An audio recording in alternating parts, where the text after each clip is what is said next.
कि बाबर को लाया कौन? बाबर को इब्राहिम लोधी को हराने के लिए राणा सांगा लाया था।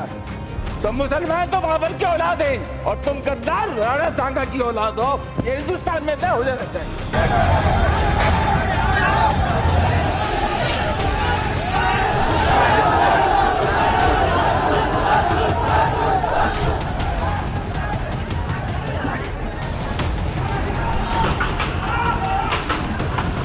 जो मुख्य अपेक्षा है तुरंत प्रभाव से इसकी सदस्यता राज्यसभा से खत्म होनी चाहिए।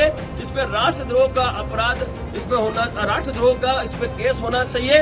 और जिस तरह से उत्तर प्रदेश में ये चलन है कि अपराधियों के घर पे बुलडोजर चलाया जाता है, उसके घर पे बुलडोजर चलना चाहिए। संसद में राणा सांगा पर दिए गए विवादित बयान के बाद से सपा सांसद रामजीलाल सुमन लगातार सुर्खियों में हैं। इस बीच 12 अप्रैल यानी कल राणा सांगा की जयंती से पहले सांसद रामजीलाल सुमन को अपनी जान पर खतरा मंडराता हुआ नजर आ रहा है।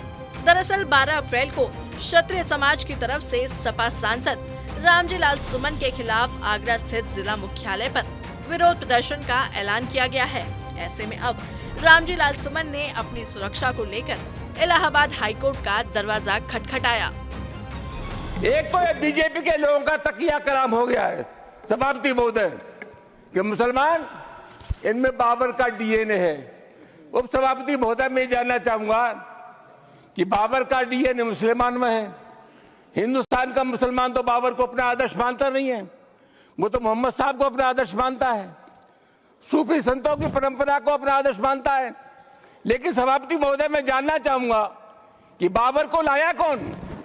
बाबर को इब्राहिम लोधी को हराने के लिए राणा सांगा लाया था। तो मुसलमान तो बाबर की औलाद हैं और तुम गद्दार राणा सांगा की औलाद हो। ये हिंदुस्तान में तय हो जाना चाहिए। अगर बाबर की तो आलोचना करते हैं, राणा सांगा की आलोचना नहीं करते। समाजवादी पार्टी के राज्यसभा सांसद रामजीलाल सुमन और उनके बेटे रणधीर सुमन ने इलाहाबाद उच्च न्यायालय में याचिका दाखिल करते हुए केंद्रीय सुरक्षा की मांग की है।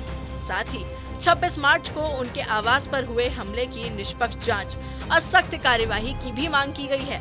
याचिका में सुमन ने करनी सेना पर दोबारा उनके घर पर कूच करने की धमकी देने का आरोप भी लगाया है।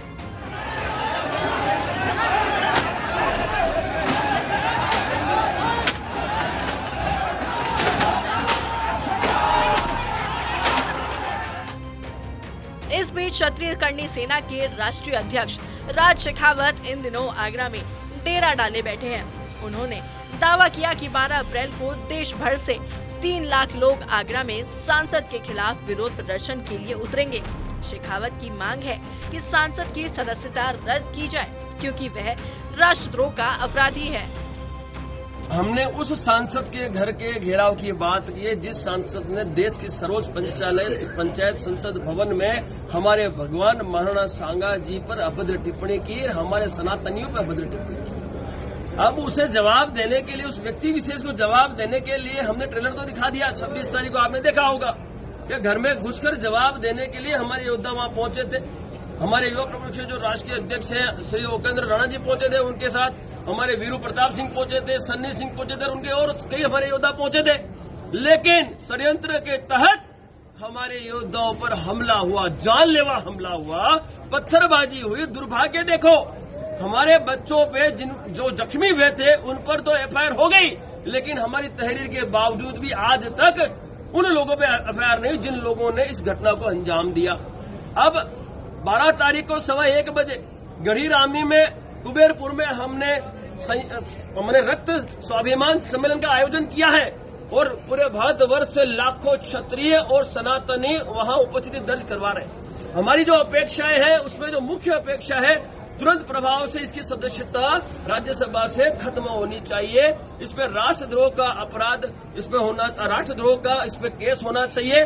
और जिस तरह से उत्तर प्रदेश में ये चलन है कि अपराधियों के घर पे बुलडोजर चलाया जाता है, उसके घर पे बुलडोजर चलना चाहिए। उसके अलावा हमने अखिलेश जी से कहा है इसको तुरंत प्रभाव से आप निष्कासित करो।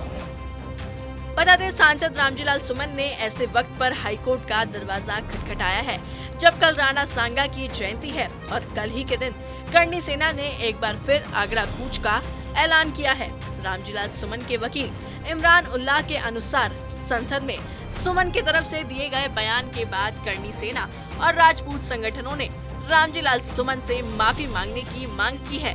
गौरतलब है कि राज्यसभा में बहस के दौरान सांसद ने राणा सांगा को गद्दार बताया था, जिसके बाद करणी सेना ने आगरा में सपा सांसद रामजीलाल सुमन के आवास पर हिंसक प्रदर्शन किया था।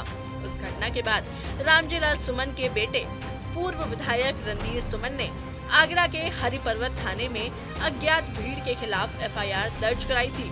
इसी घटना को लेकर पुलिस की तरफ से भी एक एफआईआर दर्ज हुई थी।